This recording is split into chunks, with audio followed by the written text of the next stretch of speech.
दिए अज़मतों के जलाते चलो, शरीयत का रास्ता दिखाते चलो। मेरे वाजिबुल एहतराम काबिल कदर मुसलमान भाइयों, बुजुर्गों और दोस्तों,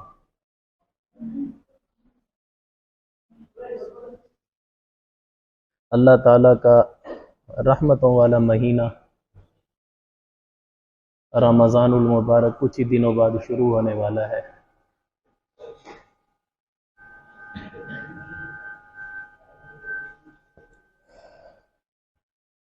ये वो मुअज़्ज़ज़ महीना है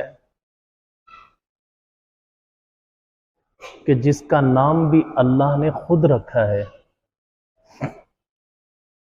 साल के जितने महीने 12 महीने सब के नाम अरबों ने रखे हैं, लेकिन रमज़ान वो महीना है जिसका नाम अल्लाह ने रखा है।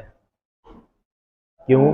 हदीस शरीफ में आता है कि अभी एक दुनिया बनी नहीं थी, कायनात बनी नहीं थी, तो अल्लाह ताला ने इस कायनात को बनाने से 50,000 साल पहले अपने कलामुल्लाह की तिलावत की थी, यानी कुरान मजीद अल्लाह ने पढ़ा था। तो लाजमी बात है, जब कुरान पढ़ा था तो उसमें ये आयत भी तो थी ना, शहरु रमज़ान अल्लज़ी उन्ज़िल फ़ीहिल कुरान। मालूम हुआ अल्लाह ताला ने ये नाम पहले से अज़ल से ही इस महीने के नाम रख दिया था। फिर अरबों की ज़बान से अल्लाह ताला ने इसी को उगलवाया, इसी को जारी किया। एक हदीस शरीफ में भी आता है कि आप सल्लल्लाहु अलैहि वसल्लम ने फरमाया कि रमज़ान का महीना ये अल्लाह का महीना है और शाबान का महीना मेरा महीना है। तो मालूम हुआ जो अल्लाह का महीना है, तो अल्लाह का महीना होने से क्या मुराद है कि इस महीने में अल्लाह ताला की रहमत मूसलाधार बारिश की तरह बरसती है। दिन भी रहमतों का, रात भी रहमतों की। कोई पल इस महीने का ऐसा नहीं है जो अल्लाह की रहमत से खाली हो।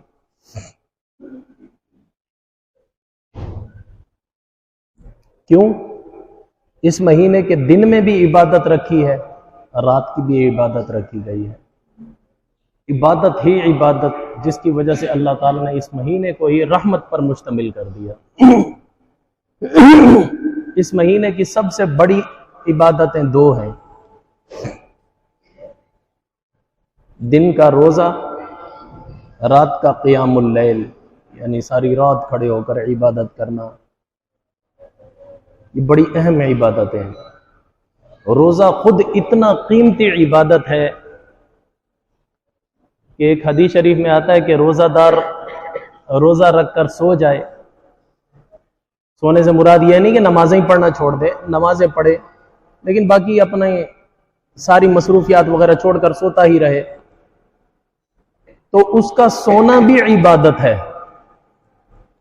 जब तक सो रहा है उसका सोना भी इबादत में शुमार होगा। क़यामत के दिन उसके मीज़ान अमल में उसकी नींद को भी तोला जाएगा।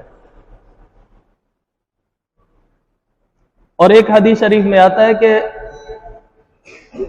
रोजादार रोजा रखकर जब तक चुप रहता है, खामोश रहता है, यानी कोई बेकार बात नहीं करता, कोई लग़्व बात नहीं करता, कोई फहश बात नहीं करता, काम की बात जरूर करता है लेकिन बेकार चीजों में नहीं पड़ता, तो जब तक वो खामोश है उसका खामोश रहना तस्बीह करने के मुतरादिफ है। यानी क़यामत के दिन उसका खामोश रहना सुभान अल्लाह से भरा हुआ होगा, जैसे वो तस्बीह करता रहा। कितनी अजीम चीज है।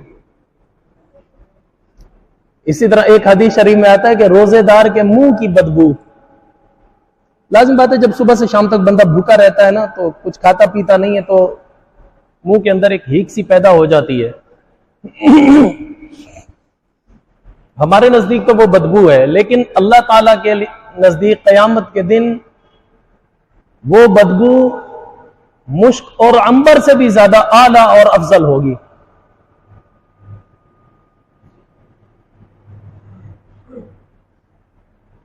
एक हदीस शरीफ में आता है कि अल्लाह ताला ने बनी आदम के हर अमल की जजा को मुतय्यन किया। कोई भी नेक अमल करता है अल्लाह ने उसका बदला मुतय्यन किया है। कोई नेकी ऐसी है कि उसका बदला अल्लाह 10 गुना ज्यादा देता है, कोई नेकी ऐसी है कि जिसका बदला अल्लाह ताला 700 गुना ज्यादा देता है। यानी हर नेकी का, हर नेक अमल का बदला अल्लाह ने मुतय्यन किया हुआ है और फरिश्तों के जरिए लिखवा दिया जाता है।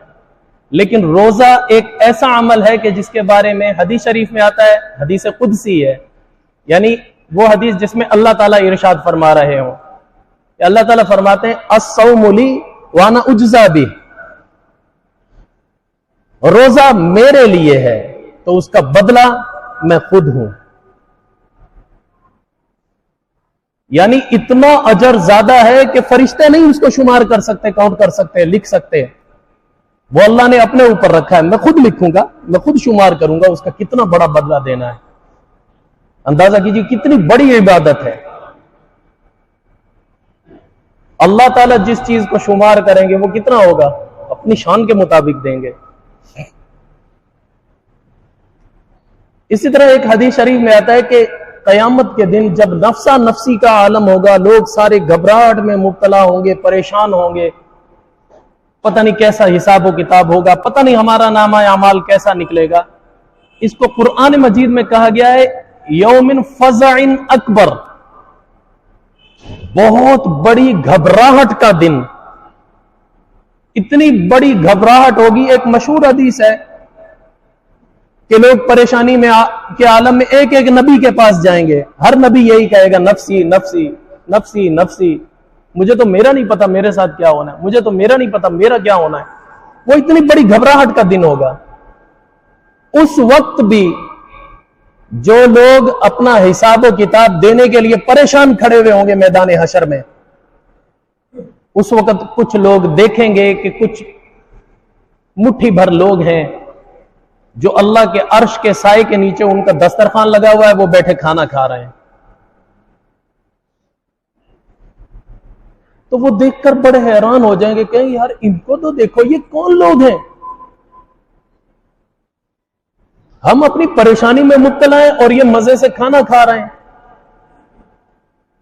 तो अल्लाह की तरफ से आवाज आएगी, ये वो लोग हैं जो दुनिया में रोजा रखा करते थे, तुम वो लोग हो जो रोजा नहीं रखते थे।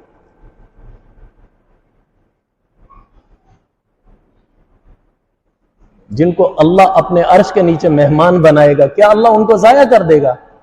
क्या अल्लाह उनको जहन्नुम में डाल देगा? नहीं। वकान अल्लाह शाकिरन अलीमा, बड़ा कदरदान है अल्लाह। अल्लाह ऐसे जाया नहीं करेगा। दुनिया में भी भूखे मरो और आखिरत में भी अल्लाह तकलीफों में डाले, नहीं हो सकता। दुनिया की थोड़ी देर की तकलीफ बर्दाश्त कर लो, आखिरत में मजे ही मजे, मजे ही मजे। एक हदीस शरीफ में आता है अस्सौमु जुन्ना, रोजा जो है ढाल है। क्या मतलब है ढाल का?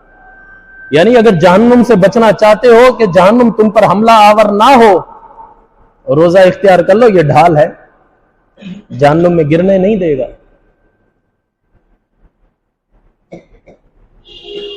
कितना आला अमल है, कितना अफजल अमल है। ये सब होने के बावजूद भी दुख उस वक्त होता है मुसलमानों पर जब रमजान के महीने में हट्टे कट्टे तंदुरुस्त लोग भी रोजे को जाया करते हुए नजर आते हैं। उन्होंने ये समझा हुआ है यहां पर भी हमारी मर्जी है, हमारी मर्जी, हम रखें ना रखें, हमें कौन कुछ कहेगा। वाकई कोई नहीं कुछ कहेगा, लेकिन ये अल्लाह ने फर्ज किया है। यह हमारी बदकिस्मती है कि हमारे मुल्क में इस्लामी हुकूमत नहीं है। अगर इस्लामी हुकूमत नाफिज हो और कोई ऐसे गैर रोजेदार ऐसे नजर आए खाता पीता, तो उसको पकड़कर जेल में डाल दे और कोड़े लगे, शरई तौर पर उसकी सजा मुतय्यन है। जिस तरह बेनमाजी की, एक नमाज छोड़ने पर अगर इस्लामी हुकूमत हो तो 40 कोड़े मारे जाएंगे। क्यों? फर्ज तर्क किया है। रोजा भी तो उसी तरह फर्ज है। ये तो दुनिया की सजा है अल्लाह ने रखी। जो अल्लाह ताला रहमत वाले महीने में भी ये सजा माफ नहीं कर रहा, वो क़यामत के दिन माफ कर देगा कि चलो खैर है, तूने नहीं रखा था रोजा, चल जा मैं छोड़ देता हूं? नहीं, अल्लाह पूछेगा। ये तो फर्ज है, मिसल मशहूर है ना, फर्ज कर्ज है, जब तक उतरेगा नहीं जान नहीं छूटेगी। अल्लाह ताला कुरान मजीद में इसको फर्ज फरमाते हैं, कुतिबा अलैकुमुस्सियाम या अय्युहल्लज़ीना आमनू कुतिबा अलैकुमुस्सियाम, ऐ लोगों मैंने तुम पर रोजे रखना फर्ज कर दिए हैं। और आगे फरमाया फमन शाहिदा मिनकुमुश शहर फलयसुमहु, तुम में से कोई भी शख्स रमजान का महीना पाले, यानी जिंदा है, मरा नहीं है, और रमजान का महीना आ गया है, फलयसुमहु, उस पर लाजिम है कि वो रोजा रखे। कितनी ताकीद हो गई, 2 दफा अल्लाह ताला ने गोया कि फर्जियत की तरफ इशारा किया है रोजे की। और फिर भी हम ये सोचें हमारी मर्जी है, नहीं भाई हमारी मर्जी नहीं है। फर्ज में मर्जी नहीं चला करती, हां सुन्नत और नफलों में मर्जी है, कर लोगे अपना फायदा, ना करो अपना नुकसान। नवाफिल में मर्जी है, लेकिन रमजान के महीने के तो नफिल भी कीमती होते हैं। अगरचे उस पर शरीयत ने लाजमी और सख्ती नहीं की, लेकिन अहमियत तो बतलाई है ना। आम दिनों में एक फर्ज ही होता है, वही फर्ज अगर रमजान में अदा किया जाए, चाहे वो नमाज हो, चाहे वो ज़कात हो, चाहे कोई भी फर्ज हो, रमजान में अदा कर रहे हैं तो एक फर्ज 70 फर्जों के बराबर है। और एक नफिल वो भी फर्ज के बराबर हो जाता है। एक हदीस शरीफ में आता है कि क़यामत के दिन जब मैदान हशर में अल्लाह ताला लोगों से हिसाब किताब लेंगे, तो उस वक्त कुछ लोग ऐसे भी होंगे जिनकी नमाजों में, जिनके रोजों में कुछ कमी कोताही होगी। तो फरिश्ते परवाना लिखने लगेंगे जहन्नुम का। अल्लाह ताला फरमाएंगे नहीं नहीं रुको, देखो इनके नामे अमाल में कोई नफिल भी हैं क्या? फरिश्ते देखेंगे हाँ जी नफिल भी हैं, सुन्नतें भी हैं। अल्लाह ताला फरमाएंगे जो इनके फराइज में कमी रह गई है इनके जरिए पूरी कर दो। फिर वो नवाफिल के जरिए उस कमी को पूरा किया जाएगा। ये जो हमारी हर फर्ज नमाज के बाद आगे पीछे जो सुन्नत नफिल रखे हैं ना, वो इसी वजह से रखे हैं कि हमने जो फर्ज अदा किया अगर उसमें कमी बेशी हो गई है तो उस कमी बेशी को पूरा इन नवाफिल और सुनन के जरिए कर दिया जाए।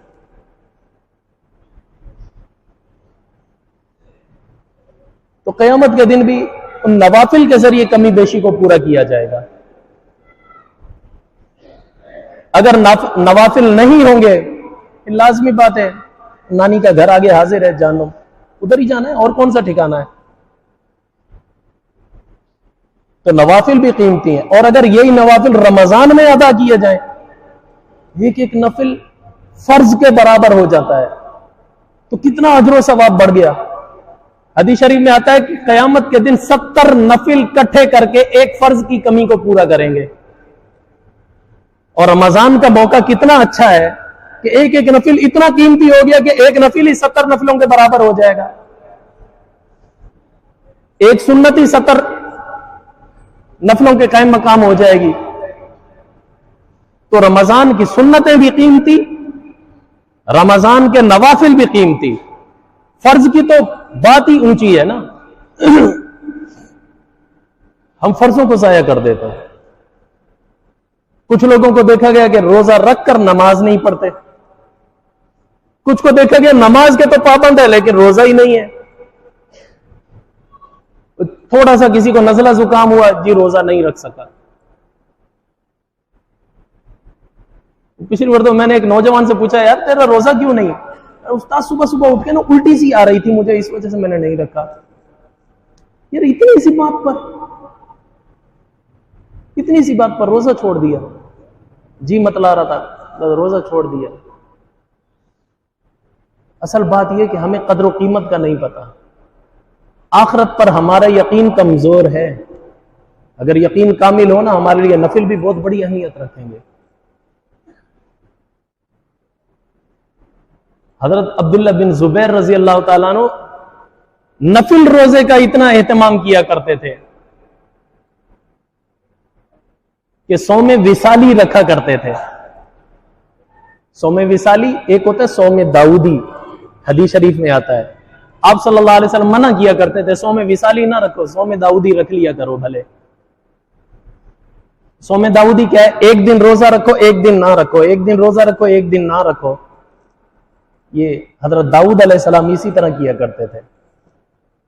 और सौमे विसाली क्या है? एक रोजा, उसके बाद दूसरा रोजा, तीसरा रोजा, बीच में स्पेस नहीं है, वक्फा नहीं है, मुसलसल रोजे रखते जाना। ये सौमे विसाली कहते हैं। इसमें कुव्वत बहुत कमजोर हो जाती है इंसान की। हदीस शरीफ में इसी वजह से सहाबा को मना किया था हुजूर सल्लल्लाहु अलैहि वसल्लम सौमे विसाली, वरना सहाबा को शौक था तभी तो मना किया। सहाबा को शौक था तभी तो मना किया है। लेकिन जो सहाबी अपने आप को ताकतवर समझते थे वो रखते भी थे। हजरत अब्दुल्ला बिन जुबैर रजी अल्लाह ताला अन्हु के बारे में आता है 8-8 दिन और सौमे विसाली रखते थे। उसमें ना सहरी होती थी ना इफ्तारी होती थी। बड़ी हिम्मत है। एक मरतबा आता है कि मदीना मुनव्वरा से मक्का आए हैं, 8 दिन का सफर था पैदल सवारी पर, जैसे भी 8 दिन तक, 8 दिन तक उन्होंने इफ्तार नहीं किया। अगला दिन आता रोजे की नियत कर लेते, अगला दिन आता रोजे की नियत कर लेते। मदीना से निकले, जब मक्का पहुंचे 8 दिन पूरे हो गए थे। 8वें दिन जाकर उन्होंने मक्का में आकर रोजा इफ्तार किया है। ये नफिल रोजे का एहतमाम है, मैं फर्ज की बात नहीं कर रहा।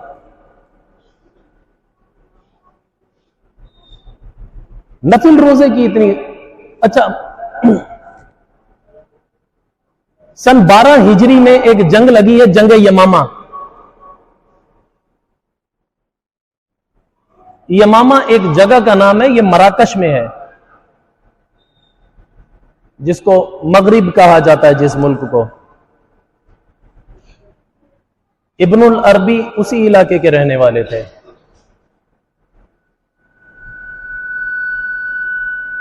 सऊदी अरब से तो बहुत दूर है, हजारों मील दूर। वहां एक शख्स था मुसैलमा। उसने हुजूर सल्लल्लाहु अलैहि वसल्लम के बाद अपनी नबूवत का ऐलान कर दिया था, बल्कि हुजूर की मौजूदगी में ही कर दिया था।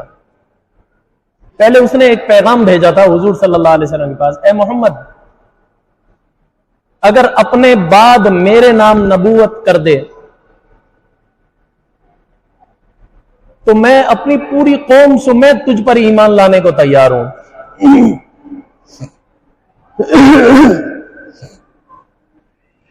हुजूर सल्लल्लाहु अलैहि वसल्लम के हाथ में उस वक्त पतली सी छड़ी पकड़ी हुई थी। हुजूर सल्लल्लाहु अलैहि वसल्लम ने ऐसे कासिद के आगे जमीन पर फेंकी, कहा तू नबूवत की बात कर रहा, मैं इस छड़ी का भी मालिक नहीं बनाऊंगा।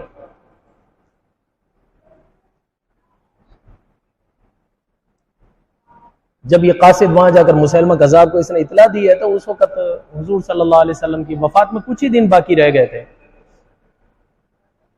फिर हुजूर सल्लल्लाहु अलैहि वसल्लम कासिद भेजे थे हजरत हुबैब बिन अदी रजी अल्लाह ताला अन्हु को। मुसैलमा ने उसको कत्ल कर दिया था, शहीद कर दिया था। फिर हुजूर सल्लल्लाहु अलैहि वसल्लम की जब वफात में 3 दिन बाकी थे, उस वक्त हुजूर सल्लल्लाहु अलैहि वसल्लम ने सहाबा को कहा था कि कौन मेरा दिल ठंडा करेगा इस बदबख्त से। 3 दिन के बाद आप सल्लल्लाहु अलैहि वसल्लम की वफात हो गई थी। तो हजरत अबू बकर सिद्दीक रजी अल्लाह ताला ने लश्कर तैयार किया था इधर हमला करने के लिए। 12,000 सहाबा थे और दुश्मनों की तादाद 1 लाख इससे कुछ ऊपर थी।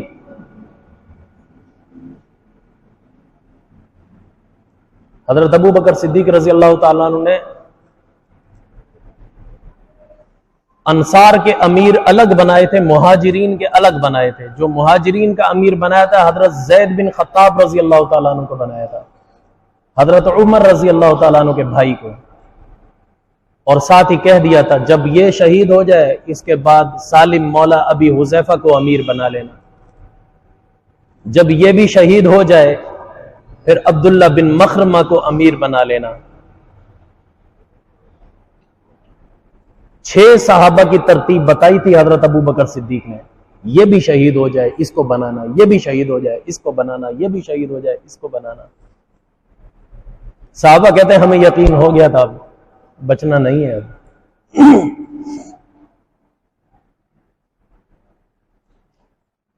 जमादी सानी का महीना था, रमजान का नहीं था।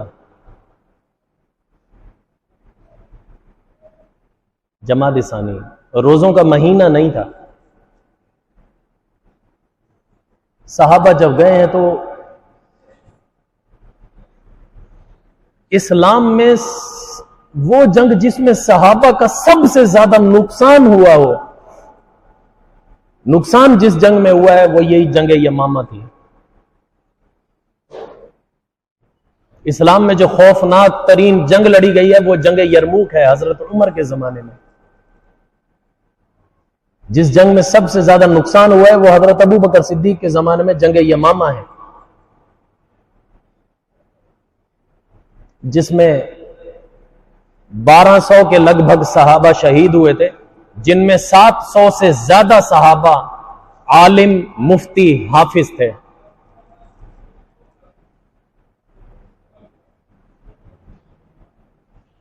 खैर, बारह में किस्सा तो नहीं बतला रहा पूरा जंग का, अर्ज ये करना चाह रहा हूं कि इस जंग में हजरत ज़ैद बिन खत्ताब रजी अल्लाह तआला अन्हु की शहादत के बाद अमीर बनाया हजरत सालिम मौला अबी हुज़ैफा को। हजरत सालिम मौला अबी हुज़ैफा उस वक्त 23-24 साल के थे, लेकिन नबी सल्लल्लाहु अलैहि वसल्लम के यहां मकाम इतना ऊंचा था कि आप सल्लल्लाहु अलैहि वसल्लम ने एक दफा नहीं 20 दफा अपनी जिंदगी में यह इरशाद फरमाया, ऐ लोगों, अगर इल्म हासिल करना है 4 लोगों से करना, अब्दुल्ला बिन मसूद, सालिम मौला अबी हुज़ैफा, उबई बिन काब, मुआज बिन जबल।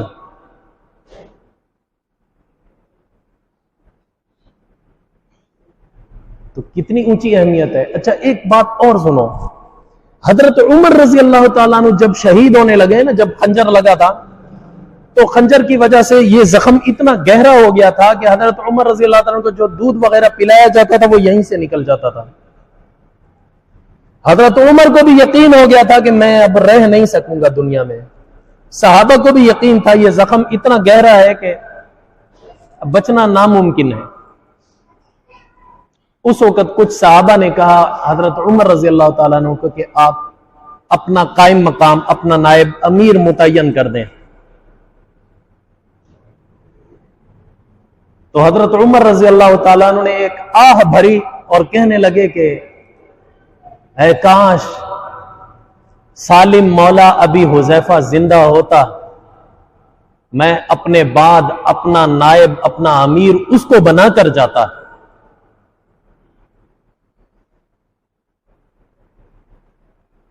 लेकिन ये सालिम मौला अबी हुज़ैफा हजरत अबू बकर के जमाने में जंग यमामा में शहीद हो गए थे। यानी ये वो हस्ती है कि जिसके बारे में उमर जैसी शख्सियत तमन्ना कर रही है कि मेरा नायब बनने का अगर कोई अहल है तो सालिम मौला अबी हुज़ैफा है। और सालिम मौला अबी हुज़ैफा अभी थे ही कुल 23-24 साल के नौजवान साहबी। इल्मी काबिलियत, दुनियावी काबिलियत इतनी ज्यादा थी कि हजरत उमर की नजरें अमीर बनाने के लिए सिलेक्ट कर रही हैं। हजरत उमर ने फरमाया अब सालिम मौला अबी हुज़ैफा नहीं है तो मुझे कोई भी ऐसा नजर नहीं आ रहा जिसको मैं खुद मुतय्यन कर दूं। हालांकि बड़े बड़े सहाबा मौजूद थे। फिर हजरत उमर रज़ियल्लाहु तआला ने 10 रुकनी कमेटी बनाई, का जो ये मुत्तफिका तौर पर जिसको अमीर बना लें बस वही अमीर होगा, मैं किसी को मुतय्यन नहीं करूंगा। अगर सालिम मौला होता तो मैं उसको मुतय्यन कर देता। ये इस जंग यमामा में हजरत ज़ैद बिन खत्ताब के बाद अलम इन्होंने उठाया मुसलमानों का। तो एक सहाबी ने एतराज किया, अरे यार ये छोरा हमें मरवा देगा। नौजवान थे ना, लड़के से थे, यार ये छोरा हमें मरवा देगा, इसको क्या आता है, इसको अमीर बना दिया। तो सालिम मौला अबी हुज़ैफा ने बात सुन ली, फौरन उसकी तरफ मुतवज्जो होकर कहने लगे इस सीने में कुरान है, याद रखियो, पीठ नहीं दूंगा, सीना देकर लड़ूंगा। और वो ही हुआ, ऐसा जमकर लड़े, ऐसा जमकर लड़े, आखिर गिर गए। तो हजरत फिर इनके पास दूसरा अमीर बना, तीसरा अमीर बना, वो भी शहीद, वो भी शहीद, वो भी शहीद। 6 अमीर जब शहीद हो गए तो मुसलमानों के पांव उखड़ने लगे। उस पर फिर हजरत खालिद बिन वलीद ने खुद अलम थाम लिया और अंसार और मुहाजिरीन को इकट्ठा करके फिर जब हमला शुरू किया, फिर सहाबा कहते हैं हमारे दिल मुतमईन हो गए कि अब सैफुल्लाह के पास अलम आ गया है, अब शिकस्त नहीं होगी। वही हुआ। हजरत खालिद बिन वलीद तो अंदर फिर किले में घुस गए और मुसलमानों को फतह दिलाई। तो हजरत खालिद बिन वलीद ने जैसे ही कमान संभाली, कमान संभालते ही हजरत उमर रजी अल्लाह तआला अन्हु के बेटे अब्दुल्ला बिन उमर को कहा कि शहीदों को अलग करो, जख्मियों को अलग करो, जो जख्मी है उनको पानी पिलाओ। और खुद लश्कर लेकर किले में घुस गए। हजरत अब्दुल्ला बिन उमर जब शहीदों को अलग कर रहे थे, उठा उठा के पीछे खेमे में रखवा रहे थे, तो जख्मियों को पानी भी पिला रहे थे, तो उन्होंने देखा कि सालिम मौला अबी हुजैफा जख्मों से चूर है, दोनों हाथ कटे हुए, हाथ ही नहीं है।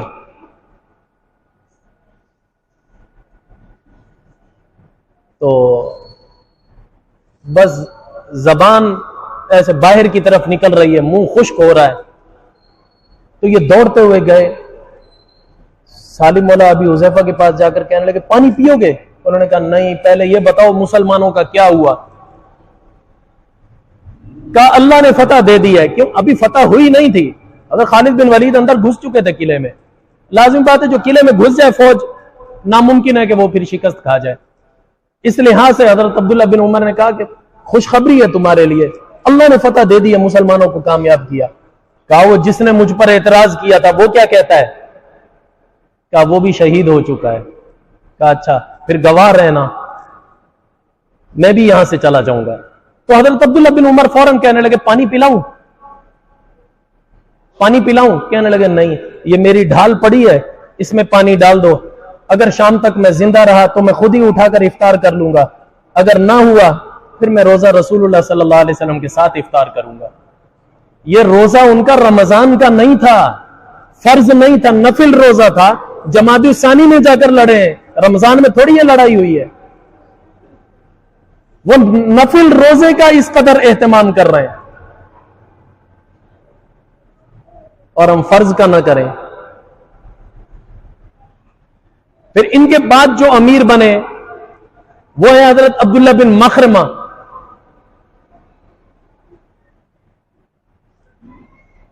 इनकी भी बड़ी अजीब दास्तान है। जब ये अमीर बने हैं ना, तो इन्होंने फौरन दुआ मांगी, या अल्लाह मुझे उस वक्त तक मौत ना देना जब तक मैं तेरी राह में कुर्बान होने से पहले अपना जोड़ जोड़ अपनी आंखों से जख्मी ना देख लूं। अजीब दुआ है यार। क्यों? हदीस शरीफ में आता है कि जिहाद में किसी शख्स को अगर जख्म लग जाए, वो कयामत के दिन सूरज की तरह चमकेगा, दूर से पता चलेगा ये अल्लाह की राह का जख्म लगा हुआ है। अल्लाह फिर उससे हिसाब किताब नहीं लेगा जिसका जख्म चमक रहा होगा, बगैर हिसाब के अल्लाह उनको जन्नत में दाखिल करेगा। वो चाहते थे मेरा पूरा जिस्म चमके। खैर, जब शहीद हो गए तो इनको शहीदों में शुमार किया जाने लगा था। मैयत पड़ी हुई देखी हजरत अब्दुल्ला बिन उमर ने। दूसरे शहीदों को उठाते उठाते शाम का वक्त हो गया था, सूरज डूब रहा था। तो हजरत अब्दुल्ला बिन उमर ऐसे ही करीब से गुजरे हैं, मैयत समझकर। जब करीब से गुजरे तो इन्होंने खुद ने आवाज दी, अब्दुल्ला। हजरत अब्दुल्ला बिन उमर इधर देखा तो इनको हजरत अब्दुल्ला बिन मखरमा। हजरत अब्दुल्ला बिन उमर कहते हैं मैं वो कैफियत देखकर यकीन नहीं कर पा रहा था, ये जिंदा कैसे, सांस कैसे चल रहा है इसका। उसके बदन का कोई हिस्सा ऐसा नहीं था जो जख्म से पाक हो, जख्म से साफ हो। पूरा जिस्म छलनी हो चुका था, एक एक जोड़ उसका कटा हुआ था, यहां तक कि सीना उसका ऐसे खुला हुआ था, अंदर से दिल पड़ा हुआ पंपिंग करता हुआ नजर आ रहा था। दिल धड़क रहा था, दिल भी नजर आ रहा था, इतना सीना खुल चुका था। कहते मैं ये देखकर घबरा गया, तो मुझे आवाज दी, मैं फौरन गया। कहने लगे ये बताओ लोगों ने रोजा इफ्तार कर लिया है? लोगों ने रोजा इफ्तार कर लिया है? हजरत अब्दुल्ला बिन उमर कहने लगे हाँ, सूरज टूट चुका है, लोगों ने रोजा इफ्तार कर लिया है। तो कहने लगे मेरे मुंह में पानी डालो, मैं भी इफ्तार कर लूं। हजरत अब्दुल्ला बिन उमर कहते हैं मैंने मशकीजा देखा, मेरा मशकीजा खाली था। मैंने कहा एक थोड़ी पल के लिए ठहरो, मैं अभी पानी लेकर आता हूं। कहते मैं हौज पर गया, मैंने पानी भरा, जब लेकर वापस आया, पानी लगा उंडेलने तो वो शहीद हो चुके थे पहले। नफली रोजा था, फर्ज नहीं था। ऐसे जख्मों के वक्त भी उन्होंने ये नहीं कहा कि बस मेरे मुंह में पानी डाल दो, पहले पूछा है रोजे इफ्तार का टाइम हो गया है या नहीं हुआ। हालांकि आपने भी रोड हादसे देखे होंगे, रोड एक्सीडेंट देखे होंगे, वो जो जख्मी पड़े हुए होते हैं एक ही सदा निकल रही होती है उनके मुंह से, पानी पानी पानी। जब जख्म लग जाए ना तो फिर जबान तालू से चिपकने लगती है, मुंह खुश्क हो जाता है, उसको तरवाहट चाहिए। और वो तो पूरा उनका जिस्म ही खुला हुआ है, दिल तक नजर आ रहा है। उसके बावजूद भी ये नहीं कहा फौरन मेरे मुंह में पानी डाल दो। मैंने पूछा है इफ्तार का वक्त हो गया है? कहा हाँ हो गया है, लोगों ने रोजा इफ्तार कर लिया तो मेरे मुंह में पानी डालो। नफिल रोजा लेकर गए और हम फर्जों को छोड़ दें। हजरत मुआज बिन जबल रजी अल्लाह तआला अन्हु जब इनकी वफात का वक्त करीब आया, ये ताउन के मर्ज में मुब्तला हो गए थे, वबा चली थी उधर, तो उसी में ये हदीस शरीफ में आता है ताउन में मरने वाला भी शहीद होता है। तो वफात से पहले बुलंद आवाज से कहने लगे ए अल्लाह, तू तो जानता है ना मुझे अपनी जिंदगी से बड़ी मोहब्बत है। और साथ ही फरमाने लगे या अल्लाह अपने लिए नहीं, मैं हमेशा इसीलिए जिंदा रहना चाहता था ताकि लंबे लंबे सजदे करूं तुझे, ताकि सख्त गर्मी के मौसम में रोजे रखूं जिससे मैं प्यास की तकलीफ बर्दाश्त करूं। लेकिन अफसोस अब मुझे लंबे सजदे भी नसीब नहीं होंगे, अब मुझे गर्मियों का रमजान भी नसीब नहीं होगा, गर्मी वाले रोजे भी नसीब नहीं होंगे। इस पर मुझे अफसोस हो रहा है। और एक हम हैं, हम इस पर अफसोस कर रहे होते हैं रमजान आ क्यों गया यार, अब रोजे रखने पड़ेंगे। अल्लाह के बंदो, ये तो फर्ज रोजे, मैं तो नफलों की बात कर रहा हूं ना साहबा की। नफलों का इस कदर एहतमाम, इतना तड़पना, इतना बिलकना उसके लिए। जरा थोड़ी देर के लिए सोचो कि अगर कल कयामत के दिन हुजूर सल्लल्लाहु अलैहि वसल्लम ने लाकर हजरत सालिम मौला अबी हुज़ैफा को या अब्दुल्ला बिन मखरमा को या मुआज़ बिन जबल को सामने खड़ा कर दिया कि तुमने रोजा जो छोड़ा था, जरा रोजे की हकीकत तो पूछो इनसे, बताओ, आंखें मिला सकोगे उनसे? फिर कितनी आसानी से हम रोजे को इस तरह छोड़ देते हैं। क्या हमने मरना नहीं है? क्या हमने हिसाब किताब नहीं देना अल्लाह को? फर्ज चीज को हम इस तरह जाया कर दें। फिर दूसरी चीज इस महीने